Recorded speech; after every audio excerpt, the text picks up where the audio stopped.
95% ಜನಗಳಿಗೆ ಕಾಯಿಲೆ ಬರುವಂಥದ್ದು ಮಾನಸಿಕ ಸ್ಥಿತಿಗತಿ ಸರಿ ಇಲ್ಲದೆ ಇರೋದಕ್ಕೆ. ಡಿಪ್ರೆಷನ್ನು, ಆ್ಯಂಗ್ಸೈಟಿ, ಕೊನೆಗೆ ಸ್ಕಿಜೋಫ್ರೇನಿಯಾ, ಬೈಪೋಲರ್, ಡ್ಯುಯಲ್ ಮೆಂಟಾಲಿಟಿ, ಅವರಿಗೆ ಅವ್ರು ಯಾರು ಅಂತಾನೆ ಗೊತ್ತಾಗೋದಿಲ್ಲ, ಅಷ್ಟು ಪ್ರಾಬ್ಲಮ್ ಆಗ್ತಾ ಇದೆ. ಹಿಂದೆ ನಾವು ನೋಡ್ತಿರ್ಬೋದು, ಒಂದು ಊರಲ್ಲಿ ಎಲ್ಲೋ ಒಬ್ರು ಹುಚ್ಚರು ಹೊರಗಡೆ ಓಡಾಡ್ತಿರ್ತಾರೆ, ಆ ಥರ ಇರೋದನ್ನ ನೋಡಿರ್ತೀವಿ. ಆದರೆ ಈಗ 3 ಜನದಲ್ಲಿ ಒಬ್ಬರಿಗೆ ಮೆಂಟಲ್ ಇಶ್ಯೂ ಇದೆ.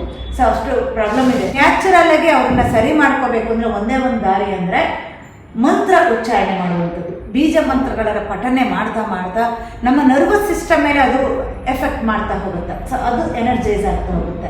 ಆಗ ಆಟೋಮೆಟಿಕಲಿ ಕೂಲ್ ಆಗ್ತಾ ಹೋಗ್ತಾರೆ. ಮತ್ತು ಕೆಲವೊಂದು ಮುದ್ರಾಗಳ ಕಾಂಬಿನೇಷನ್ ಆಗಿರ್ಬೋದು, ಅಥವಾ ಒಳ್ಳೆಯ ಆಹಾರ ಪದ್ಧತಿ ಸೇವನೆ, ವ್ಯಾಯಾಮ ತುಂಬ ಮುಖ್ಯ. ಮೊಬೈಲ್ಗಳನ್ನು ಸ್ವಲ್ಪ ದೂರದಲ್ಲಿ ಇಟ್ಕೊಳ್ತಾ ಹೋಗೋದು, ಆದಷ್ಟು ಕಡಿಮೆ ಮಾಡೋದು ಯೂಸೇಜು. ಈ ಥರ ನ್ಯಾಚುರಲ್ ಹೀಲಿಂಗ್ ಅಂದರೆ ನೈಸರ್ಗಿಕ ಚಿಕಿತ್ಸೆಯಲ್ಲಿ ಮಾತ್ರ ಇದಕ್ಕೆ ಉತ್ತರ ಇರುತ್ತೆ.